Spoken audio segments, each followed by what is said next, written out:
Hello and welcome to I Will Be Your Voice, a McKinney-Vento moment. I'm Amanda Claire and I'm a Region 3 Community Outreach and Marketing Specialist at Education for Children and Youth Experiencing Homelessness program. I'm joined today by my partner in crime, Elizabeth Fortner. Hi, everyone. Good morning. Good morning. Hi, everyone. Yes, my name is Elizabeth Fortner. I am the Education for Children and Youth Experiencing Homelessness program Marketing and Outreach Specialist in Region 3, also known as Heck Yeah. Heck yeah. And we're also joined today by our special guest for Center for Schools and Community, Ines Vega, to talk to her more about migrant students. Her title is Migrant Education Program, Statewide Family Engagement and Special Projects Coordinator, which is quite the mouthful, but as we know, Ines has quite a few hats and does quite a few things within her role. So it is well suited, and welcome. Well, thank you for the invite, Amanda and Elizabeth. Thanks for the invite. You're so welcome. It's so nice to have you on today. I think migrant families isn't something that people often associate with education for children and youth experiencing homelessness. But as you and I both know, that's not necessarily the case. There's definitely overlap there. Yeah. Can you tell our viewers a little bit more about Center for Schools and Communities with migrant students? So I am, like my title states, I'm the family engagement for family engagement at events and special projects coordinator. And what I do throughout the year is I specifically work with parent groups throughout the state that are actively involved in their child's education. But these families are migrant families. And for those that do not know what is a migrant family is those families that arrive to the state of Pennsylvania, whether they come from a different country, a different state, cross school district lines in seek of agricultural work, which can involve working in meat processing plants and nurseries, picking mushrooms, tomatoes, working in the orchards, picking apples. So when you go to your local supermarket, right, and you see those fruits and veggies, those produce products, a picture of that family comes to my mind every time I go and pick up a fruit or vegetable. There's a lot of hard work behind that. And there is also a lot of homelessness that is experienced by these families due to their means of livelihood and their high mobility. So migrant families follow the seasons and the crops. So wherever the work is at, that's where they are picking those for us. They do an incredibly hard job that I think most people would not be able to make it in. It's a lot of hard work and something you don't think about when you're in the grocery store, but I think next time I'm there, I will definitely be thinking about them now that you said that.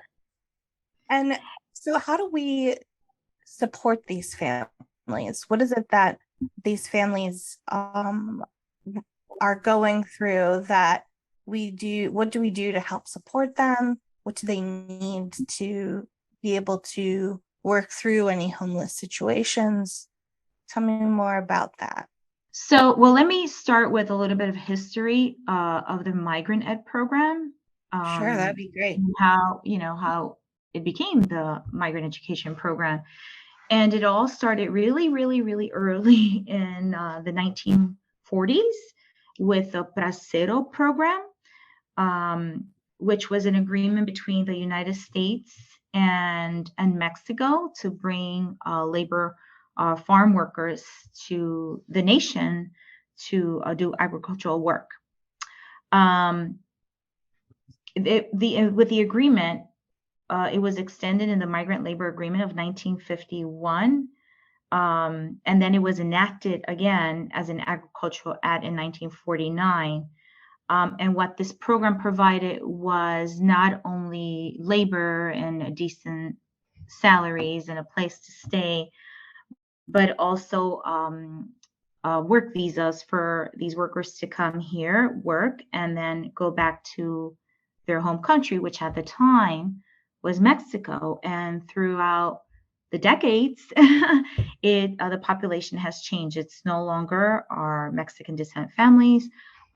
We have migrant families that are from all over the nation, not necessarily a different country or Mexico. A little less than 10 years ago, within the definition of a migrant family, those families that arrived to the U.S. As refugees and were doing these types of work now also qualify to receive support services through a program for 3 years. So it started in this movement of migrant workers started in the early 1940s, and then with a movement of Cesar Chavez, Farm Workers Union, to make sure that these workers would receive humane housing and living conditions. That kind of changed, because then once the Bracero program was over, then there really wasn't a whole lot of support for these families that would arrive with their families. And then in 1966, Congress responded to the unmet academic needs of children of growers. And then, of course, throughout the years, it has evolved and many changes. And of course, because these families experience a lot of homelessness, now there is some rights under the McKinney-Vento Act that to protect these students, that once they arrive to the schools, there are some support systems in place, and that's where the migrant education program comes in, right? So once we find these families through some wonderful partnerships that we have established with school districts throughout the state, whenever there's a possibility of the identification of a migrant child, we come in contact with them, we recruit them, and then there are a series of support services that we provide to these kiddos, from after-school programs, extended summer learning opportunities, in-home instruction for those preschool children to kind of get them ready for kindergarten and also Head Start. But also, we have a wonderful system, M6, that regardless of where our families go, we kind of follow them. So when they come back to our districts, again, they follow the work, they follow the crops, they follow the season, wherever there's work, that's where they go.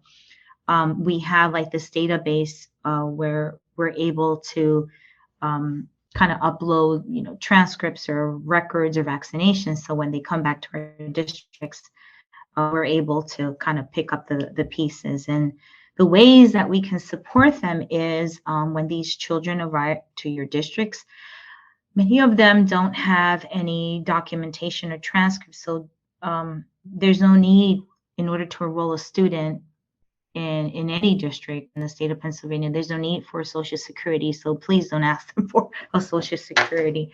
There's other documentation that is required, like, for example, residency, right? To make sure that they belong to the assigned school district. And sometimes they ask for copies of the lease from a landlord. And many of these families don't have any type of documentation.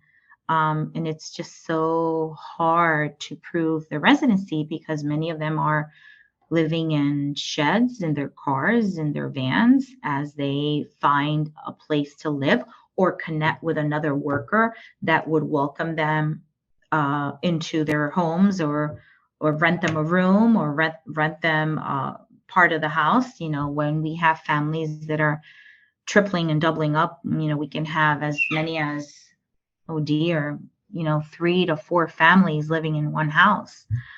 And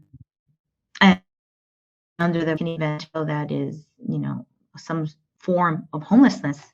So be patient and be empathetic towards the needs of these families, because they do have a lot.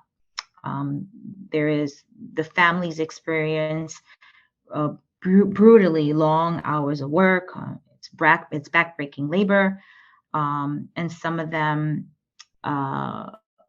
receive housing in their place of employment, but many of these housing facilities require high rents. So, they work, they pay their rent until they're able to find a decent place to live. And sometimes that takes time because they need to develop relationships with communities, right? And kind of know the communities where they live in order to obtain that. So yeah, it's some complexities to the program. I wanted to also share, how can a child be a migrant child, right? So the child should not be, or the student should not be older than 21 years old. They should receive free and public education. And of course, when they enter the school, and of course, their principal means the parents or guardian or families they come with, a person in charge, their principal means of livelihood most definitely has to be with agricultural work, whether they're working in a processing plant or in a farm. Thank you for all of that. That's quite a mouthful. I feel like I was too wordy, but no, not at all. It really goes to show why your title is so long. I mean, right. You have a lot going on over there. There's a lot in the program. And I know you have shared that you have some really really heartfelt stories that can help bring it home for some of our listeners. And I'd love for you to share those, because I think a story always gives that ability to help make connection. So you can hear all the facts in the world, but it doesn't always connect quite to the heartstrings or help people understand where this comes from or why they should care until they hear the stories. So if you wouldn't mind, I'd love it if you could share at least one of those stories with us. Sure. I have so many stories to share. Oh my gosh. I visited so many migrant homes, and every visit that I make humbles me, and I get a little emotional. It humbles me because it really makes me think of what's truly important in life, right? When you go into these homes, sometimes we complain about, oh, I need to change my sofas, they're too old, they're being deteriorated, or my husband would often state, oh, there isn't anything to eat here at home. I'm like, oh man, I don't think you really know what that is or what is to experience of being hungry, right? And not having enough food for everyone that lives in that household. But the most moving is when I go visit my families, whether it's to conduct a statewide monitoring visit, because we have to make sure that these families are indeed receiving support services and that they know who their support staff person has been assigned to the family to help their children in school. The first thing that they do is that they offer what they have. Would you like a cup of coffee? Would you like to have a slice of cake or torta or taco? And let me tell you, these are the best tacos. Oh my gosh. Whether it's the best meals too. When I visit some of my families from my Nepali families, I think they have the best tea. Oh dear. And just experiencing the diversity of our migrant families is so beautiful.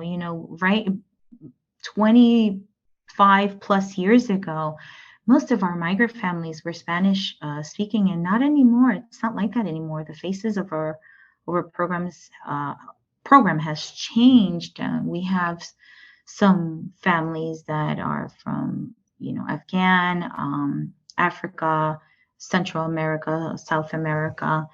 Many of our families that speak their indigenous native languages. So connecting with these families, what's so important is trying to find that community leader within those groups, right? So that that person can be their voices, so that we are able to create and orchestrate support services for their children. And language is so important. Language connects you to culture, to norms, to value systems, to beliefs. And just providing support goes beyond academics, right? If you don't give these families the basic needs, especially those that are hungry or that are continuously moving from one place to another, the last thing on their mind is, I have to have to study for my test tomorrow, and complete my assignments, because many of these teens are also helping their families, work in the farms, or are caretakers of their siblings, right? And sometimes when we're trying to orchestrate after school programs or summer programs for our students, many of them, they want to participate, but they also don't have a choice whether it's to go to the summer after school program or take care of their siblings, because their parents are working, and next month they don't know where they're going or where they're going to live or how long they're going to stay there. So much uncertainty for a child to deal with, while they're trying to also simultaneously go to school and Oh yeah, the child, and that's a lot for any child to try to go on.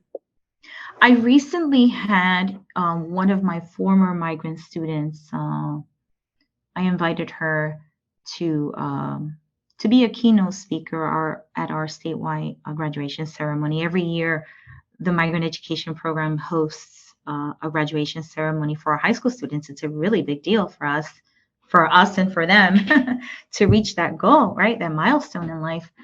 And she asked, Miss Vega, why did you think of me? I'm like, you have such a powerful story, because you were the first one in your family to finish high school and to go to college. And now you're running your own business. Now you're helping your dad. That's huge. When I remember that you would share with me that he goes, oh, Miss, I would live, in the back of my dad's pickup truck. We picked apples, and then we didn't know if we were going to Florida or drive to California. And, and every year was like a different location. And the year that you invited me to a leadership institute that summer, my father saw so much fire in me, right? That she has so much potential to become something, and to kind of move their families, to provide her family something that no other can, because she was the second one of four sisters. So there were no boys. She goes, Miss, I'm the one who helps my dad. And she received scholarships. So she participated from our Summer Leadership Institute. She went back, she, studied really hard and gave her all to make sure she had a good GPA. She finished high school, she went to college, and in the midst of all, every year, she would move from one place to another. And then eventually they settled here in Pennsylvania. And now she's an entrepreneur. She is now runs her own business, and she's an accountant and works with other growers in her county. That's amazing. And helps other migrant families and other migrant children. So that's very, very inspiring. Yep. What a full circle. Yeah. That's quite a success story. Yeah. Yeah. One of my, when was it? 2 years ago, 2 or 3 years ago, in the midst of COVID, we had an influx of refugee families from Africa, and their shared mother tongue is Swahili, right? There's so many other dialects and languages that are just like in other countries. But for that particular year, I decided to deliver a virtual conference, and I was like, oh my God, how am I going to get these families to, turn on their devices and navigate a virtual conference? But we did it. We were able to do it by sending lots of text messages and images on how to log into the virtual conference.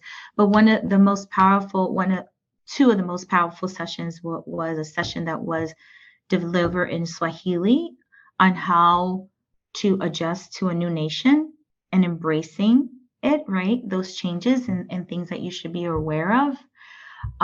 That was delivered by one of I refer to them as my cultural language ambassador, a leader, Susanna Lobello.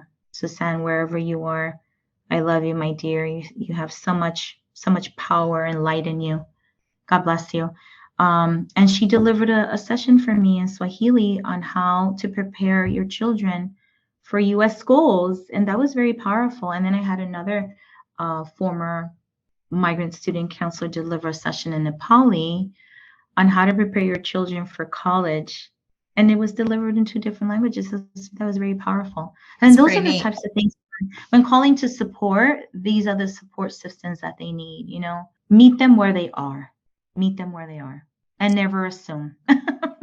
I love that. That's like my motto is meet you where you're at. I've learned that in my social work experience. When you approach a client, you meet them where they're at. You don't try to go backwards. You don't try to jump into the future. You try to, see where they're at, see what they need, and how can we move forward. Yeah. So let me just ask you a question. I'm going to kind of go off books here a little bit, only because you were talking about different nationalities. In your experience, do you notice an influx in a certain demographic? Is it pretty widespread all over, or do you have more of one than the other? Elizabeth, it is pretty much spread wide over. If you look at the news and whatever goes on in the world, right, that can conduce to large masses of migration, right, populations moving from one nation to another, we will eventually get one of those groups.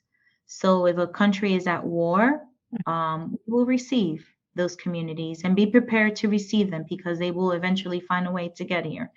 If we have there is a nation where there is extreme poverty and corruption in government, and they fear for their life, many of these requests are true. They fear for their life and they just want what's best for their children. It's not even for themselves. It's about survival and providing a better life for their children, and providing basic needs like food at the table, a place to live.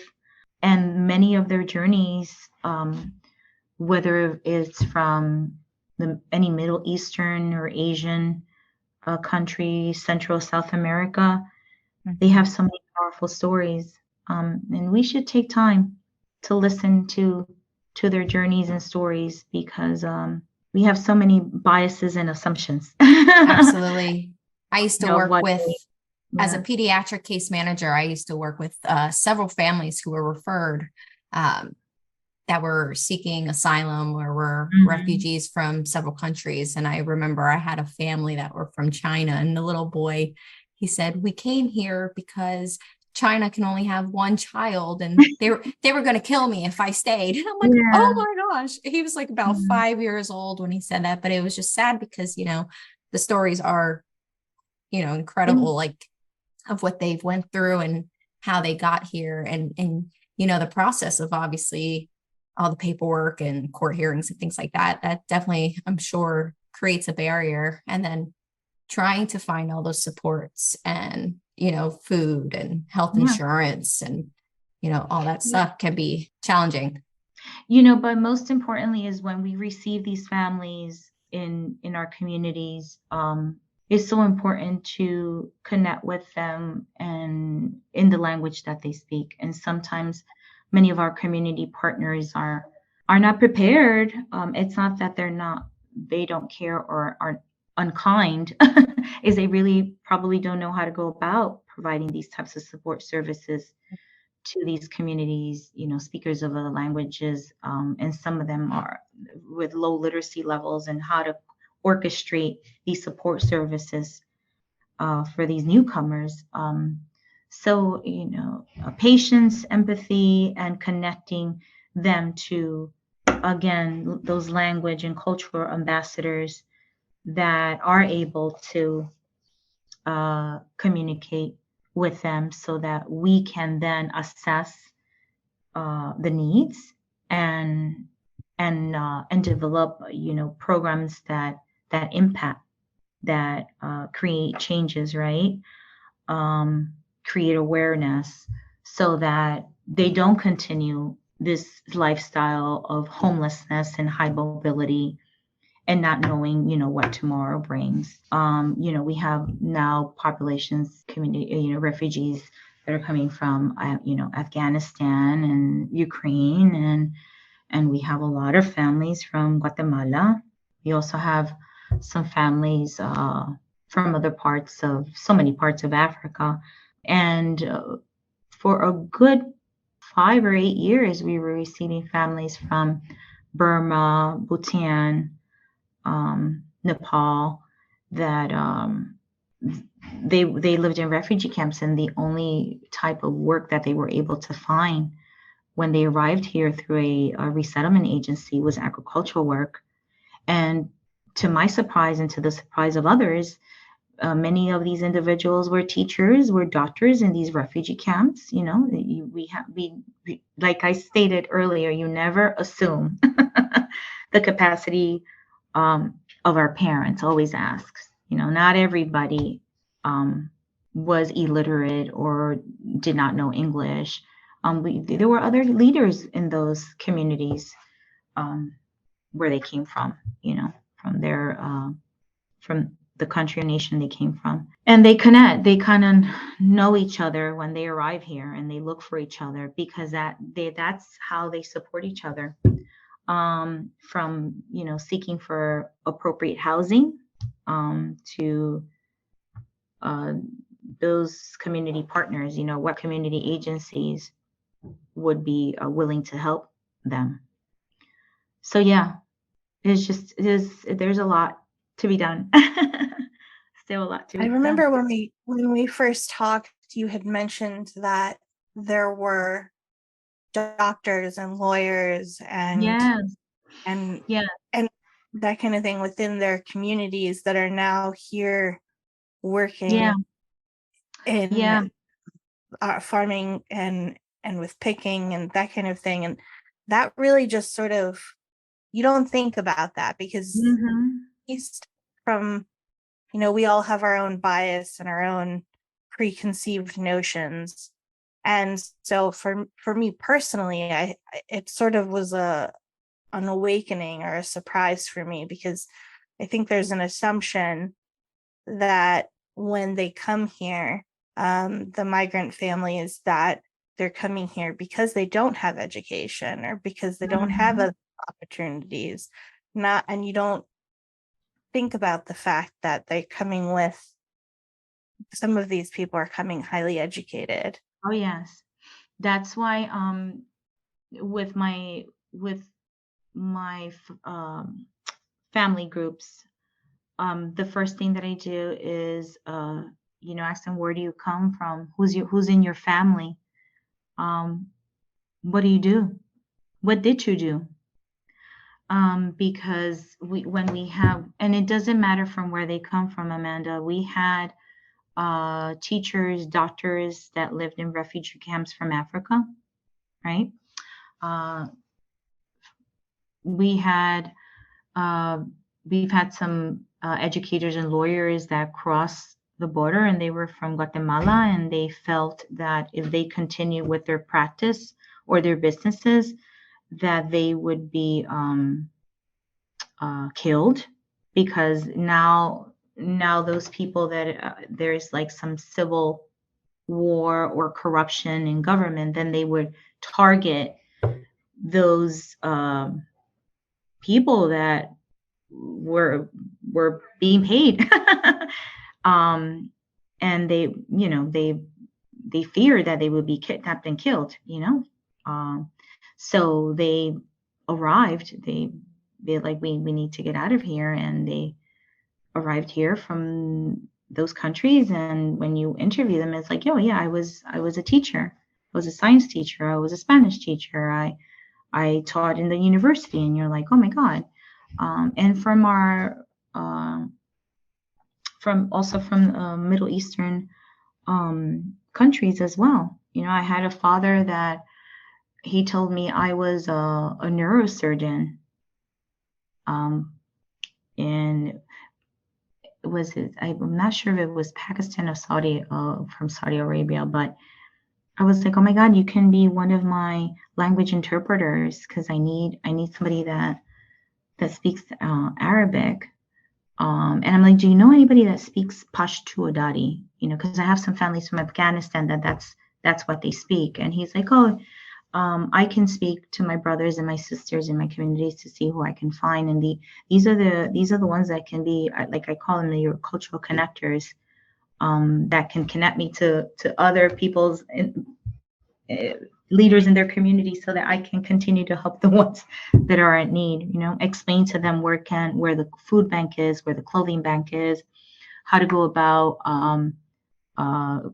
getting another type of job, right? Not all of our migrant families would like to remain in these types of jobs, but they don't know where to look for or what to look for. So these are the types of individuals that I reach out to, so that they can help me lead my parent groups. And it's taken years, years of developing those trustful relationships. It hasn't happened overnight. I've been doing this, been working for the Migrant Ed program. Oh my God, this is my 25th year. Congratulations. Wow. Congratulations. June 6th. Wow, 25 and years. I really think that this is exactly why we're very honored to have you speak with us today and to share your experiences. To me, it seems like the Migrant Education program would not be the same without you. And truly, I think it's amazing the work that you do and the connections that you make and the things that you do for these individuals and these families that come here.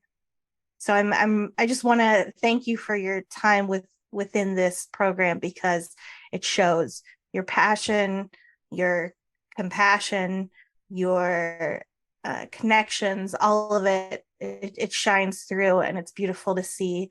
And it's nice to know that we have people who really care about the populations that they're serving, and they're lucky to have you, to say the least. Oh, thank you. Thank you, Amanda. And Elizabeth, I want to do a quick shout out to my state director, Carmen Medina, for her unconditional support to the type of work that we do. And also a shout out to every single Migrant Ed professional staff that is out there visiting, doing the outreach, hosting weekend events, Sunday events, knocking door to door to find these families so that we can coordinate these support services that our children need, our migrant children need. And for all the support and care that they provided throughout the years to this program. So kudos to them. My job would not be possible without them. So a shout out to every single MEP, student support specialist, recruiter, parent coordinator. There's so much work to be done, guys, and continue to do what they do. So before we let you go, is there anything else that you think that our listeners should know or can do to help these migrant families as they come into this country? I know that there are definitely some of us who want to let the people know that are coming in that we welcome them with open arms, and we are thankful to have them here and on our soil. And helping to make our country just a little bit better. What can we do to support them? What can we do to be there for them? What can we do to be a part of the solution, not the problem? Or what improvements could be made? So if you receive a child in a classroom or at your church or at any community partner that's out there listening to this, and their guardian, parents, or caretaker works in any, you are aware that they work in a processing plant or farm or nursery or anything that has to do with migratory work, grapes, please reach out to the Pennsylvania Migrant Education Program so that we can send out a recruiter to recruit these families and continue to provide those support services. Most importantly, like I stated before, meet them where they are, ask them what they need, and ask them what they bring. We don't take time to ask them what they bring, what their funds of knowledge and their skills, so that we can have better programs. Sometimes we need to ask the ones that are at the receiving end, right? What can we do to improve our programs? And what I've done and what we have done is to coordinate the programs that they've asked us to do. We need this, we need that. We need to know how many high school, how many credits for high school graduation. We need to know how to access courses, right, to complete our credits. We need to know more about scholarships, for those children that are experiencing homelessness and that are a migrant. Can you connect me to a language interpreter? Can you connect me to someone that can help me with my child's, having access to, health clinics where they can get their vaccination and glasses? Those are the ways that we can support these families. Fantastic.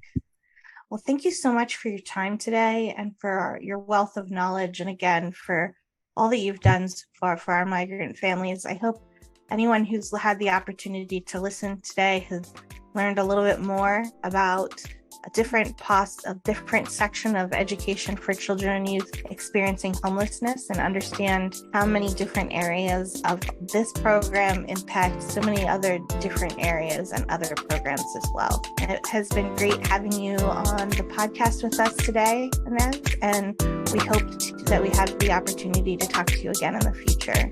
Yes, thank you so much. Thank you, Amanda. Thank you, Elizabeth. You're welcome.